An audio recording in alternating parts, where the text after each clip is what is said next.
नमस्कार, मैं हूं आपके साथ विभा उपाध्याय और आप सभी दर्शकों का अन्नदाता कार्यक्रम में स्वागत करती हूं। हमारे देश का किसान जन का पोषक है, वो श्रम का देवता है, अन्नदाता है। उसमें ही भारत की आत्मा निवास करती है और ऐसे ही किसानों की प्रगति के लिए हम खेती बाड़ी से जुड़ी हुई बहुत सी नई लाभकारी जानकारियां हर रोज सुबह लेकर आते हैं। तो चलिए कार्यक्रम शुरू करने से पहले देखते हैं क्या है आज के अन्नदाता में।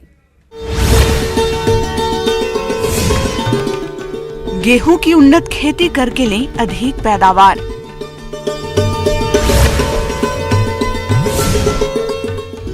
आंवला के बाग में हानिकारक कीटों का नियंत्रण।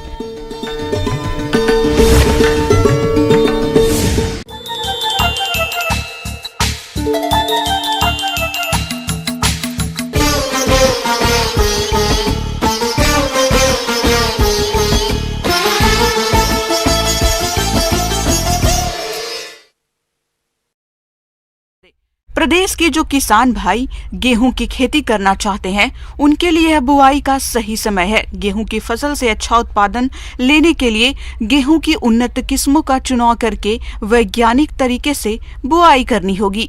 तो किसान कौन कौन सी उन्नत किस्मों का चयन करके बुआई किस तरह से करें, इस बारे में जानकारी दे रहे हैं कृषि वैज्ञानिक डॉक्टर भूषण प्रसाद सिंह।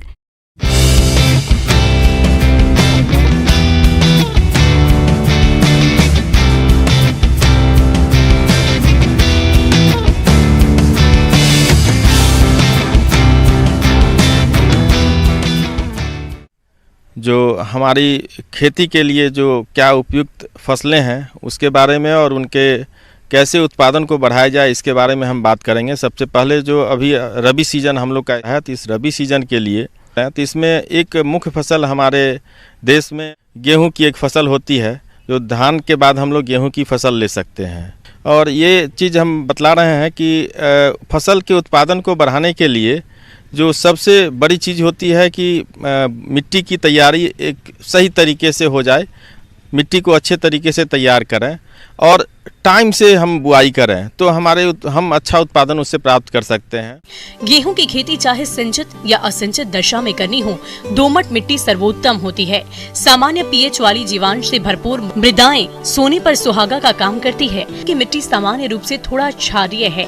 उस भूमियों में खेती पानी की समुचित व्यवस्था होने पर सफलता पूर्वक की जा सकती है। गेहूं मौसम के प्रति बहुत ही संवेदनशील है। इसके उचित अंकुरण हेतु तापमान 10 से 14 डिग्री सेल्सियस, कल्ले के फूटने के समय 13 से 20 डिग्री सेल्सियस एवं दाना बनने की अवस्था में 20 से 24 डिग्री सेल्सियस औसत तापमान की आवश्यकता होती है। तो गेहूं के लिए हमारे पास जो लगाने का जो उपयुक्त समय है वो 15 अक्टूबर से स्टार्ट हो जाता है और देर विलम्ब से बुआई करने के लिए आप दिसंबर तक जा सकते हैं। और सबसे बड़ी चीज़ है कि उत्पादन को बढ़ाने के लिए हमारे पास अच्छे किस्मों का होना वो ज़रूरी है। तो वैरायटी का जो सिलेक्शन है, किस्मों का जो चुनाव है, चयन है, वो अच्छे किस्मों का होना चाहिए, अधिक उपज देने वाले किस्मों का होना चाहिए।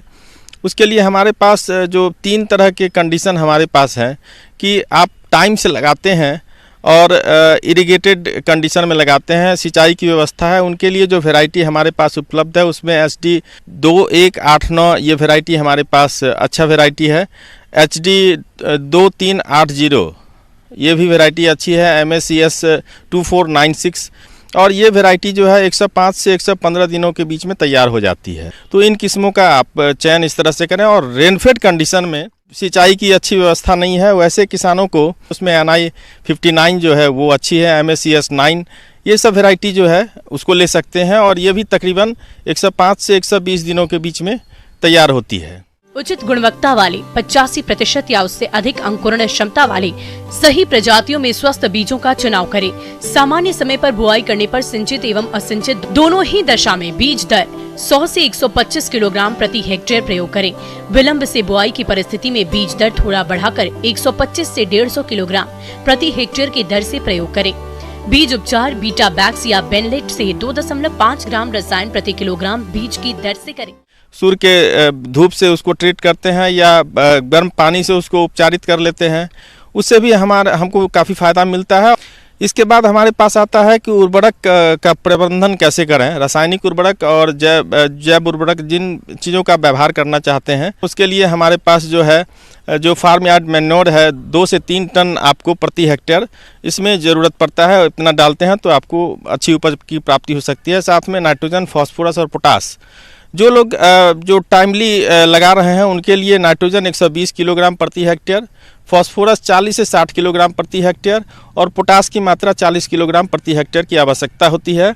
इसमें से जो हमारे पास नाइट्रोजन है उसकी आधी मात्रा और फास्फोरस और पोटास की पूरी मात्रा बुआई के वक्त ही आप मिट्टी में मिला दें, उसके बाद बुआई करें। बाकी बची हुई जो नाइट्रोजन की जो आधी मात्रा है उसको 2 अलग अलग भागों में बांट के और उसको हम जो पहली जो 20 से 25 दिनों पे जब पहली सिंचाई देते हैं उस वक्त उसके साथ भुरकाव कर दें और दूसरी जो है 40 से 60 दिनों के बीच पे जब हम उस जगह तीसरी सिंचाई देंगे 60 दिनों पे तब हम उस जगह इसका भुरकाव कर देंगे।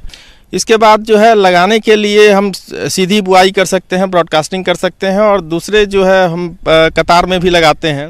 बीजों की बुआई सीधी कतारों में 3 से 5 सेंटीमीटर की गहराई में करें।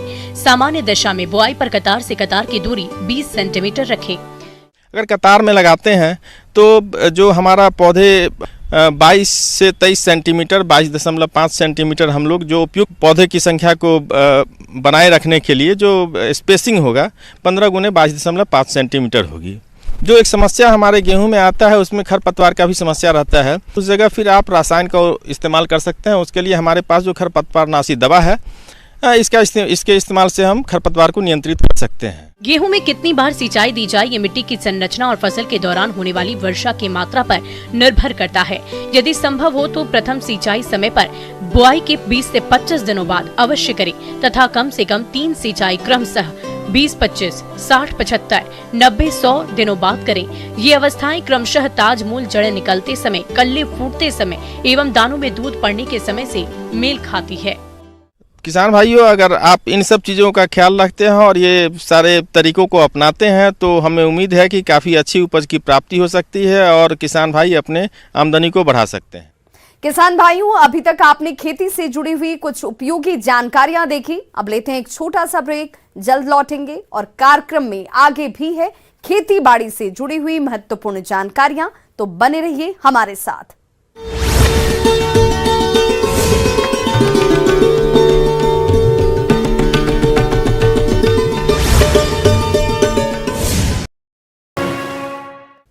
ब्रेक के बाद एक बार सभी दर्शकों का एक बार फिर से अन्नदाता में स्वागत है। चलिए रुक करते हैं अगली कड़ी की ओर।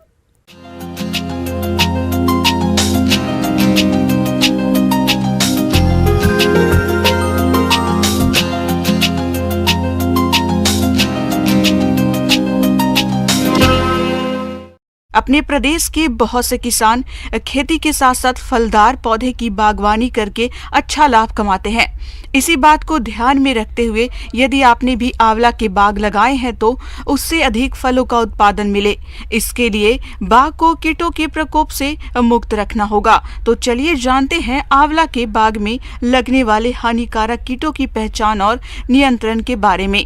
जानते हैं विषय विशेषज्ञ प्रवीण बड्डे से।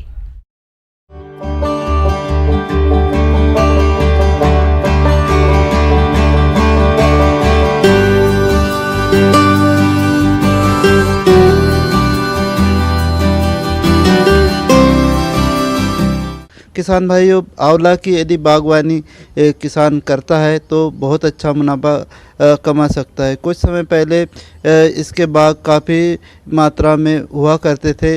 प्राय यह जंगली पौधा है तथा शुष्क जलवायु में अच्छी तरीके से पनपता है। किसान भाई, जो आंवला है इसकी खेती व्यावसायिक तौर पे की जा रही है। इसके लिए हमें मुख्य तौर पे इसमें लगने वाले कीट एवं बीमारियों का सही समय पे यदि प्रबंधन कर दिया जाए तो हम इससे अच्छी आमदनी कमा सकते हैं।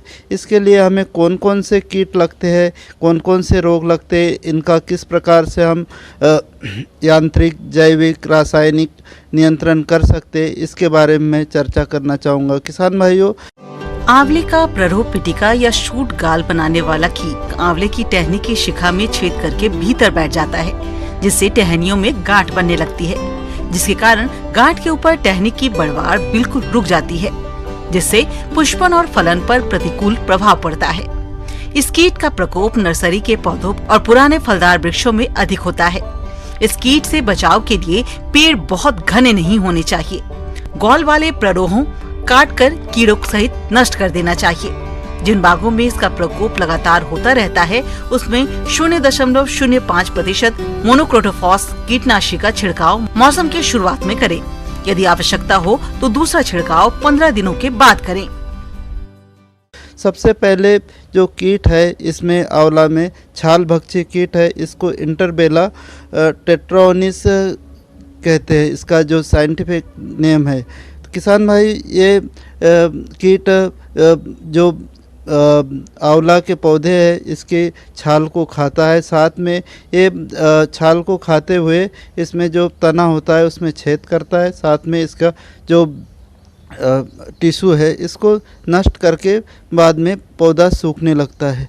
इसके नियंत्रण के लिए हमें सबसे पहले तो जो आपका जो आंवला का बाग लगा है इसकी साफ़ सफाई रखना बहुत ज़रूरी है। जो आसपास घास सूखता है उसे आप साफ कर दें। साथ में जो इसके जो प्ररोह है नए, इसके आसपास हमें ध्यान देना ज़रूरी होता है। साथ में जो कीट में छेद होते हैं उसमें हमें तार डाल के और उसमें साथ में जो डाइक्लोरोवास है इसकी दवा को इसमें डाल देना चाहिए तथा छेद बंद कर देना चाहिए, जिससे आंवला में एफिड कीट, जिसे हम माहू कीट के नाम से जानते हैं, यह कीट पेड़ों में नए प्ररोहों के अग्रभाग पर होता है। नीम और वयस्क दोनों रस चूस कर नुकसान पहुंचाते हैं। अधिक प्रकोप होने पर पेड़ की वृद्धि पर प्रतिकूल असर पड़ता है, जिससे पुष्पन और फलन प्रभावित होता है।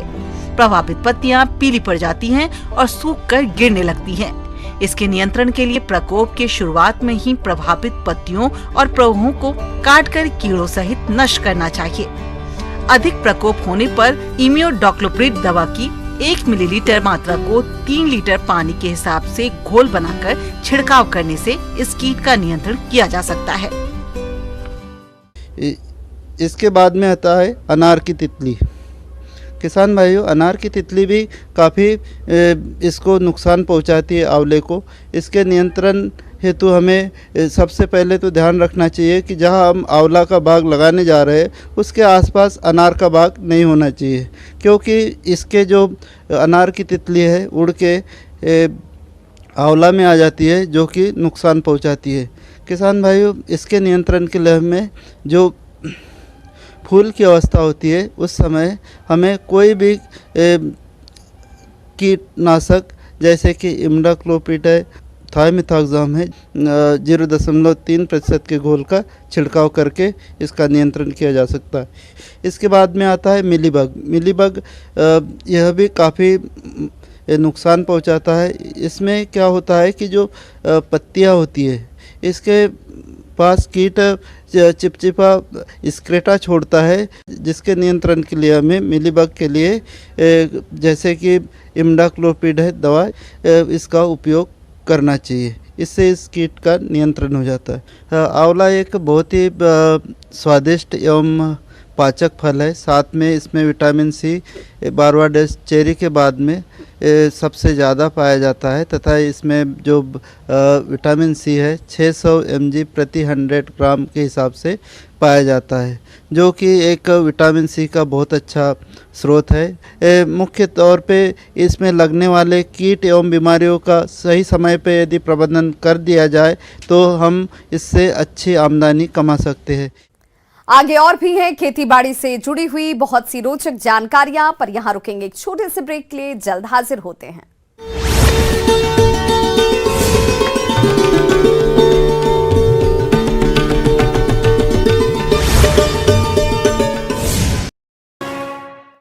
ब्रेक के बाद एक बार फिर से आप सभी दर्शकों का अन्नदाता कार्यक्रम में स्वागत है। बढ़ते हैं अपनी अगली प्रस्तुति की ओर।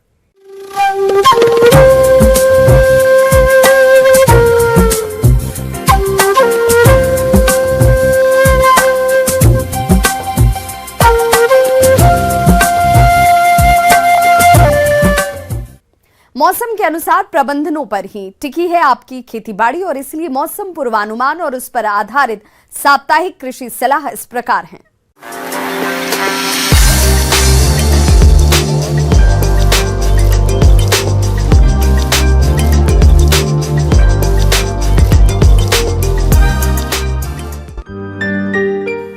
ग्रामीण कृषि मौसम सेवा, भारत मौसम विज्ञान विभाग, स्वामी केशवानंद राजस्थान कृषि विश्वविद्यालय बीकानेर द्वारा भेजे गए मौसम पूर्वानुमान रिपोर्ट के आधार पर जिला गंगानगर और इससे लगे जिलों के किसान भाइयों को सलाह दी जाती है कि आगामी 4 दिनों के दौरान आसमान साफ रहने की संभावना है।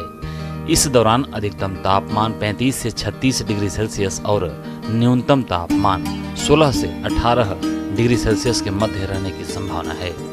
इस दौरान हल्की गति की हवाएं परिवर्तनशील दिशा से चलने की संभावना है। ऐसे में इन क्षेत्रों के किसान भाइयों को सलाह दी जाती है कि गेहूं की बुआई का उपयुक्त समय 5 नवंबर से शुरू हो जाएगा। खेत की गहरी जुताई करके रौड़ी लगा देवें।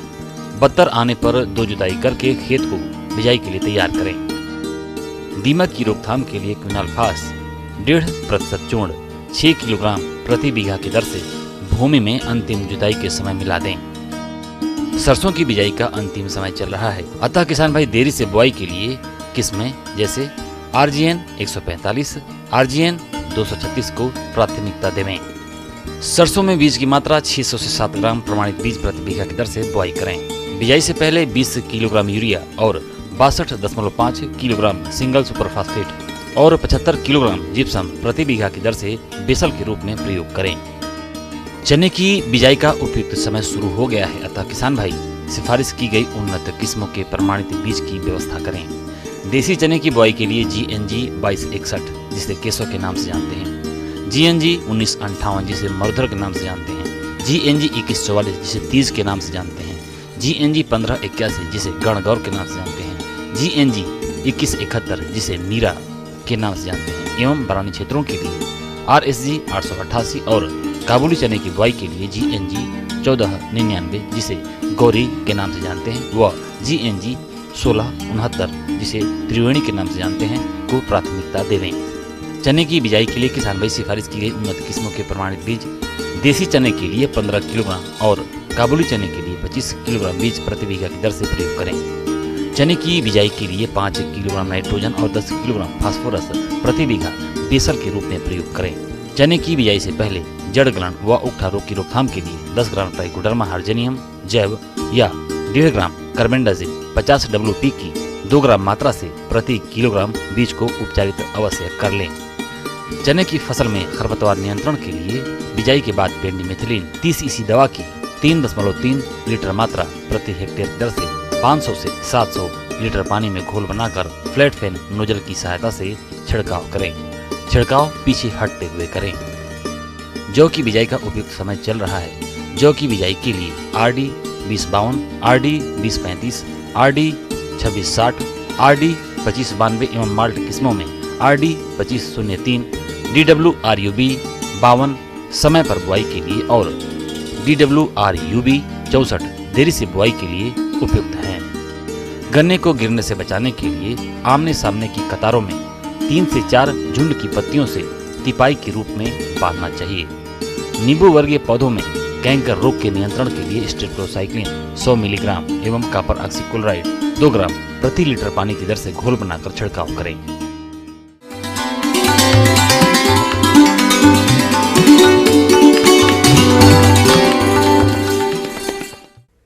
अन्नदाता हेल्पलाइन निःशुल्क फोन संपर्क सेवा के माध्यम से आपके द्वारा पूछे गए प्रश्नों में से 1 या 2 महत्वपूर्ण प्रश्न को हम अपने कार्यक्रम में शामिल करते हैं और इसी के तहत आज किसान का सवाल और उनका जवाब इस प्रकार से है।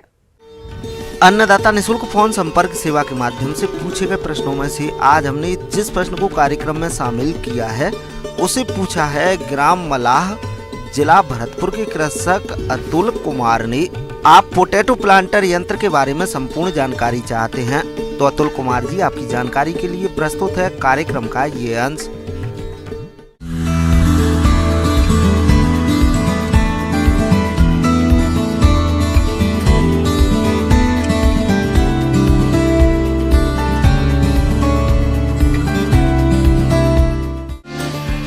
भारत में आलू का उत्पादन सब्जी और अन्य कई रूपों में किया जाता है।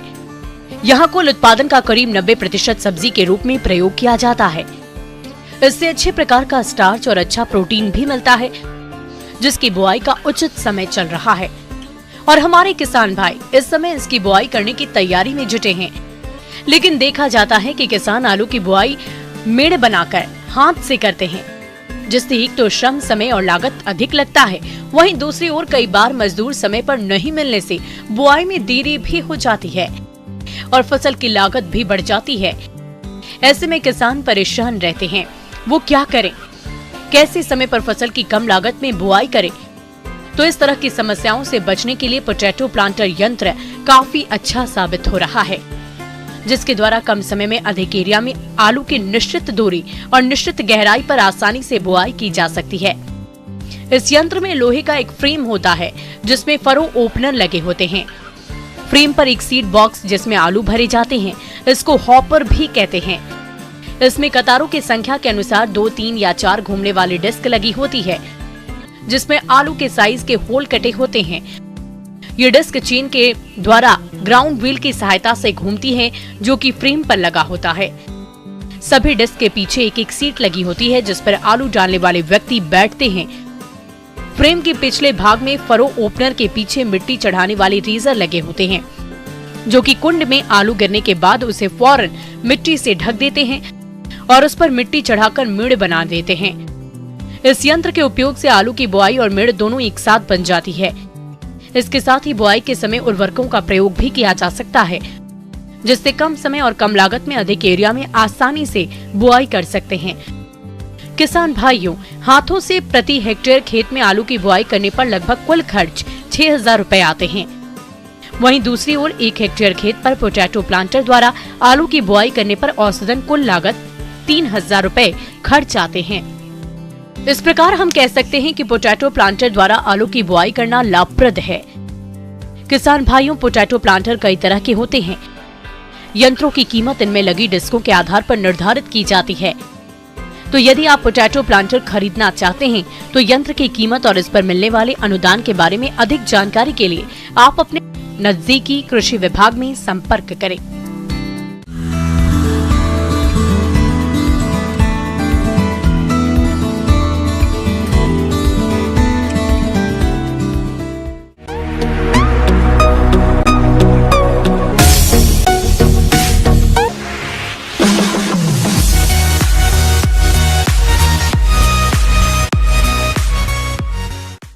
आइए अब एक नजर डालते हैं राज्य के कुछ चुनी हुई मंडियों के प्रमुख फसलों के बाजार भाव पर।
किसान भाइयों, अन्नदाता आपकी सेवा के लिए संकल्परत है। कृषि संबंधित समस्या और सुझावों के लिए आप हमें इस पते पर संपर्क कर सकते हैं। प्रोड्यूसर अन्नदाता, news 18 Rajasthan, Ramoji film city, Hyderabad 501512। साथ ही आप हमें ईमेल भी कर सकते हैं। हमारा ईमेल है p18annadaata@nw18.com। इसके अतिरिक्त आप हमें निःशुल्क हेल्पलाइन नंबर 1800889216 पर सोमवार से शनिवार सुबह 10 बजे से शाम 4 बजे के बीच संपर्क भी कर सकते हैं। किसान भाइयों, अब समय हो रहा है आपसे विदा लेने का, तो हमारी अन्नदाता टीम को दीजिए इजाजत। कल फिर से होगी आपसे मुलाकात कृषि संबंधित कुछ और महत्वपूर्ण जानकारियों के साथ। नमस्कार।